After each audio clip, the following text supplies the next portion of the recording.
జగన్ కు మతి భ్రమించి ఈవీఎంల ట్యాంపరింగ్ వల్ల టీడీపీ గెలిచిందంటున్నారని ఏపీ టీడీపీ అధ్యక్షుడు పల్లా శ్రీనివాసరావు ఎద్దేవా చేశారు. రాజీనామా చేసిన వాలంటీర్ల విషయంలో సీఎంతో మాట్లాడి న్యాయం చేస్తామని హామీ ఇచ్చారాయన. రుషికొండ భవనాలపైన మాట్లాడారు. ఆ డీటెయిల్స్ మా ప్రతినిధి రాజు అందిస్తారు. రాష్ట్ర అధ్యక్షులు పల్లా శ్రీనివాసరావు గారు ప్రస్తుతం అంతా ఉన్నారు. సార్, అత్యంత కీలకమైన గెలుపు ఇప్పుడు పార్టీలో మలుపు రాష్ట్ర అధ్యక్షుడు అనేది ఏం చెప్తారు దీని గురించి? ఇప్పుడు నాకు అత్యంత మెజార్టీ ఇచ్చినటువంటి మా గాజువాక ప్రజానికానికి అంతటి కూడా నేను ధన్యవాదాలు, ప్రాదాభివందనాలు చేస్తున్నానండి. నా మీద చాలా నమ్మకం పెట్టుకొని, ముఖ్యంగా స్టీల్ ప్లాంట్ విషయం కావచ్చు, అలాగే అక్కడ టోల్ గేట్ విషయం కావచ్చు, ఇవన్నీ అక్కడ ఉన్నటువంటి స్థానిక సమస్యల పట్ల, నిర్వాసితుల యొక్క ఆలోచనల పట్ల, అలాగే మా కార్మికుల యొక్క ఆలోచనలు, ఇవన్నీ కూడా నేను స్టీల్ ప్లాంట్ పరిరక్షించగలనే ఉద్దేశంతో నాకు ఇంత భారీ మెజార్టీ ఇచ్చారండి. ఖచ్చితంగా ఆ నమ్మకం, నాకు ఏ నమ్మకంతో అయితే నన్ను గెలిపించారో ఆ నమ్మకం ఒమ్ము కాకుండా నేను వాళ్ళ ఆలోచనకు అనుగుణంగా నడిస్తే ఆ సమస్యలు ఏమవుతున్నాయి పరిష్కారం చేస్తానని చెప్పి ఈ సందర్భంగా తెలియజేస్తున్నానండి. ఇకపోతే ఈ ఉత్తరాంధ్రకు సంబంధించి ఒక ఉత్తరాంధ్ర ప్రాంతానికి సంబంధించినటువంటి నాకు ఈ రాష్ట్ర అధ్యక్షులుగా టీడీపీ రాష్ట్ర అధ్యక్షులు ఇవ్వడం నాకు చాలా సంతోషం అండి.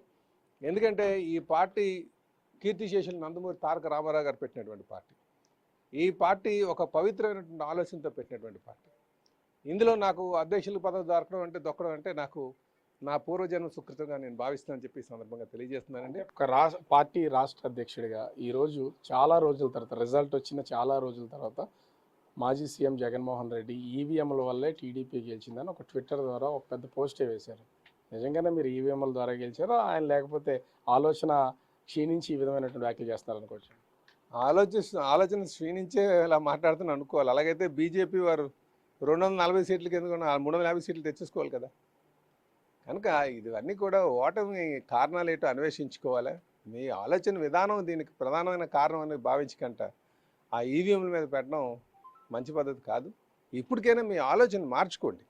5 సంవత్సరాల అధికారం వస్తే ప్యాలెస్ దాటి రాకుండా కూర్చొని 72 మంది సలహాదారులు పెట్టుకొని ప్రజాధనాన్ని వృధా చేస్తూ సలహాదారులతో వాళ్ళ సలహాలు పాటిస్తూ మీరు ఖచ్చితంగా ప్రజలతో డిటాచ్ అయిపోయి, ప్రజలతో ఎక్కడున్నారండి? అధికారం కోసం 3 సంవత్సరాల పాటు పాదయాత్రలు చేశారు. అధికారం వచ్చిన తర్వాత ఎప్పుడైనా ప్రజల్లో తిరిగారా? పరదాల చాటును తిరుగుతూ, ఒక నియంత పోకట్లతో ముందుకు వెళ్తూ, ప్రత్యర్థులను శత్రువులుగా చూసి అంచివేయాలని ఒక ఆలోచనతో వాళ్ళ మీద దాడులు చేస్తూ, వాక్ స్వాతంత్రానికి విఘాతం కలిగిస్తూ ముందుకెళ్ళినటువంటి తీరు ప్రజలందరూ చూశారు. కనుక ఆయన బుద్ధి చెప్పి ఇంట్లో కూర్చోబెట్టారు. ఇంకా ఆయనకు అవన్నీ జీర్ణించుకోలేక ఈవీఎంలు తప్పు పెట్టారని చెప్పేసి ఆయన వేస్తున్నారు. ఇది మంచి పద్ధతి కాదని తెలియజేస్తుంది. గత ఎన్నికల ముందు చాలామంది వాలంటీర్ దాదాపుగా 1,00,000 మంది రిజైన్ చేసినటువంటి పరిస్థితి. ఇప్పుడు వాళ్ళందరూ కూడా మేము అప్పుడు ఎమ్మెల్యేల ఒత్తిడి వల్లే రిజైన్ చేసాము, తిరిగి మా వాలంటీర్ పోస్ట్ మాకు ఇప్పించండి అని ఇప్పుడు ఉన్నటువంటి సిట్టింగ్ ఎమ్మెల్యేలని అధికారులని అందరినీ ప్రాధేయపడుతున్నారు. ఒక పార్టీ అధ్యక్షుడిగా మీ సీఎం గారికి ఏమైనా చెప్పదలిచారా? వీళ్ళ విషయంలో ఏమైనా ఆలోచించే అవకాశం ఉందా? ఖచ్చితంగా ఆలోచిస్తామండి. యువతని ఖాళీగా ఉంచకూడదు. వాళ్ళు ఏదో పని వాళ్ళకి పెడితేనే వాళ్ళ ఎనర్జీ ప్రాపర్గా యూటిలైజ్ అవుతుంది. హ్యూమన్ రిసోర్సెస్ యూటిలైజేషన్ అంటాం. కనుక ఎవరినైతే బలవంతంగా వాళ్ళు చేశారో, రిజైన్ చేయించారో, దీన్ని మేము ఖచ్చితంగా మా అధినాయకులతో మాట్లాడి ఏం చేయాలా అన్నది వాళ్ళకి మంచి న్యాయం జరిగేటట్టుగా చేస్తామని చెప్పి తెలియజేస్తుందండి. అలాగే వీళ్ళందరూ కూడా ప్రభుత్వంలో భాగస్వాములు అయ్యేట తర్వాత, ముఖ్యంగా ఉద్యోగం రూపంలో ఉన్నటువంటి వారు కొంచెం పరిణితి కలిగిన వాళ్ళు అయి ఉండాలి. ఎందుకు ఈ మాట అంటున్నానంటే, ఇప్పుడు ఈ పార్టీ నీకు ఉద్యోగం ఇచ్చింది కదా అని కార్యకర్తలకు వ్యవహరించడం మంచిది కాదు. ప్రభుత్వ ఉద్యోగం ప్రతినిధి డబ్బులు తీసుకున్నామంటే ఈ పార్టీలకు అతీతంగా పనిచేయాల్సినటువంటి అవసరం ఉంది. అంటే రేపటి మీ పార్టీ కార్యకర్తలైనా ఇదే విధానాన్ని కొనసాగించాలన్నా మీరు చెప్పేది? మేము వాలంటరీ వ్యవస్థ మా పార్టీలకి సంబంధించింది కాదు. మా వాలంటరీ వ్యవస్థ అంటే వీళ్ళు ఏం చేస్తారంటే పార్టీ కార్యకర్తలు తయారు చేశారు. అందుకే 1,00,000 మందిని ఎందుకు రిజైన్ చేయించారు?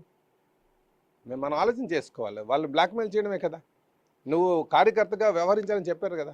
అందుకే ఈరోజు ఏమైంది, వాళ్ళ దగ్గర అనుకున్నారు కానీ అసలైన కార్యకర్త దూరం అయిపోయాడు. మీరు గమనించి ఉంటారు. బూతుల దగ్గర లేరే, వైసీపీ కార్యకర్తలు ఎవరు ఉన్నారా? కనుక మనం ఆ లైను వీళ్ళు ఎక్కడో మిస్ అవుతున్నారు వైసీపీ నాయకులు. అలా కాకుండా మనం ఈ ప్రజాధనం వృధా కాకుండా చేయాల్సినటువంటి అవసరం ఉంది. యువతకి మంచి అవకాశాలు కల్పించినటువంటి అవసరం ఉంది. అది ఉద్యోగ రూపంలో కల్పిస్తే ఇంకా బాగుంటుంది. అది ఇండస్ట్రియల్ ఉద్యోగం అయితే ఇంకా బాగుంటుంది అని చెప్పేసి నా ఉద్దేశం. మొత్తానికి చూడొచ్చు అనేక సమస్యలు ఉన్నాయి. రాష్ట్ర వ్యాప్తంగా ఉన్నటువంటి ప్రతి వాలంటీర్లకు సంబంధించి వాళ్ళు ఏ విధమైనటువంటి నిర్ణయం తీసుకున్నా, ఎందుకంటే వాళ్ళని ఖాళీగా ఉంచకూడదు, ఖచ్చితంగా సీఎం గారితో మాట్లాడి దానికి తగు నిర్ణయం తీసుకుంటాం. అదేవిధంగా ఇక్కడ రిషికొండ మీద నిర్మాణాల విషయంలో కూడా టూరిజానికి వెళ్తే చాలా మంచి జరుగుతుందని చెప్పడంతో పాటుగా స్టీల్ ప్లాంట్ ప్రైవేటీకరణ కాకుండా దాన్ని నిలుపుదల చేస్తాం. అదేమని టీడీపీ రాష్ట్ర అధ్యక్షుడు పల్లా శ్రీనివాస్ గారు చెప్తున్నటువంటి పరిస్థితి. కెమెరామెన్ అరుణ్తో రాజు, బిగ్ టీవీ, విశాఖపట్నం.